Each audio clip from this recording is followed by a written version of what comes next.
If the love interest could be replaced by a therapist and your story still works, your romance arc is broken.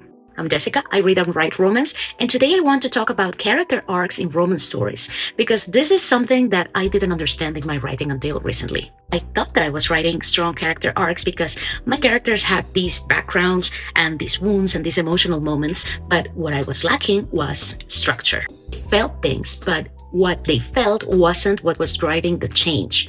I wasn't struggling with the emotion, I was struggling with the causality. So once I realized that and started looking backwards to the chapters that I had already drafted, everything started making sense, and not in the best way. What is a character arc? A character arc isn't they fall in love. It's built around a belief that your character has at the beginning of the story, and how the plot or how the story changes and challenges and ultimately breaks that belief. In romance, it's the relationship, the one that should be doing that work of challenging and changing and breaking that belief. If the change would have happened anyway, then the romance isn't doing its work. This clicked for me when I realized that my outline was outlining the beats, but didn't include the beliefs that these characters had. Like, I knew what my characters wanted, I knew their backstories, I knew their trauma, but what I didn't know was what they believed was true about love. And once I started identifying that belief, the arc stopped being vague, and I was able to write it with more intention and more structure than before. Which is why I said that in retrospective, the first chapters were terrible. They can be rescued, but I realized that they lack that intention and they lack that background knowledge of what they actually believe about love. So this is the test that I use now. If the love interest can be interchanged by a best friend, a therapist, or a random person at the bus stop, then the romance arc isn't doing enough work. Therapy is great, having a best friend is great, but in a romance, the relationship should be specific enough and the love interest should be the reason why this wrong belief cracks. A good example of a flat character arc is in Guardians of the Galaxy 2. Peter Quill starts defined by his being abandoned when he was a child and by the death of his mother. And he ends the story believing the same thing, that he was abandoned. And he gains information, he has these emotional moments, but his core belief about himself doesn't shift. So that works there in the movie. I don't think that it works very well because it felt flat. And then it gets fixed in the third movie, but for the second movie, which should have a complete arc in itself, it doesn't work. Why romance can't be flat? Simply because the relationship is the story engine. The entire genre hinges on the premise that these two people have to grow enough and be emotionally capable of choosing each other. The character ends the story believing the same things about themselves, about love, about relationships, about life, about risk, then the ending doesn't resolve anything. It just pushes these two characters together. That's why chemistry alone is not enough.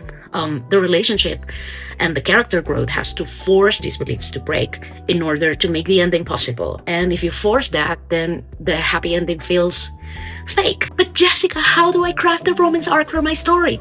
Well, if you are like me and you outline everything, you know roughly where each turn in your story is going to be, right?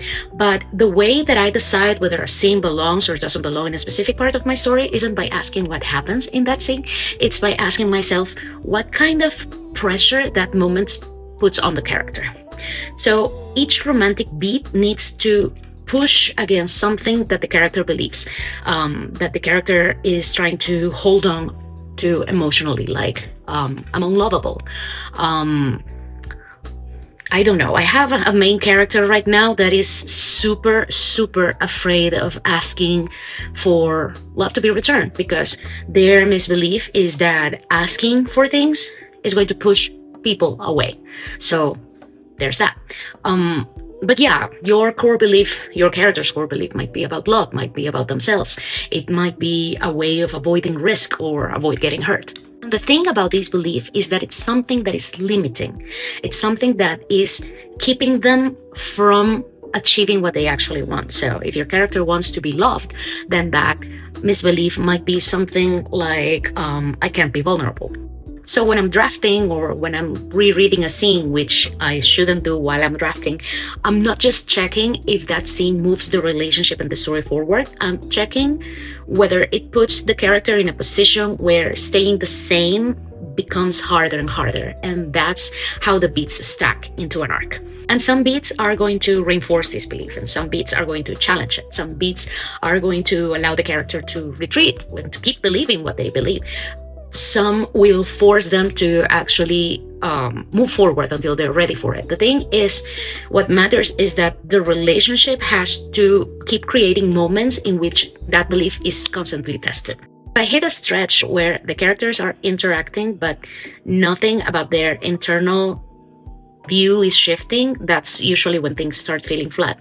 And the solution is not to add more things, more emotions, or bigger gestures, is to think whether that scene or whether that beat is actually costing something to the character. So that's essentially it. Ask yourself, is this scene pushing my character towards growth, or is it keeping them the same? That's it. You have to remember that romance isn't about ending up together. It's about becoming someone who is capable of choosing that relationship, of choosing that love. And if that shift doesn't happen, then the story won't land, no matter how good the chemistry between these characters is. If this helped, give it a thumbs up, subscribe, and let me know in the comments which is the misbelief that your character started with. And if you want, I can break this down with a book that does it well, or I could even do it with my own characters to show you my process. And see you in the next one. Bye!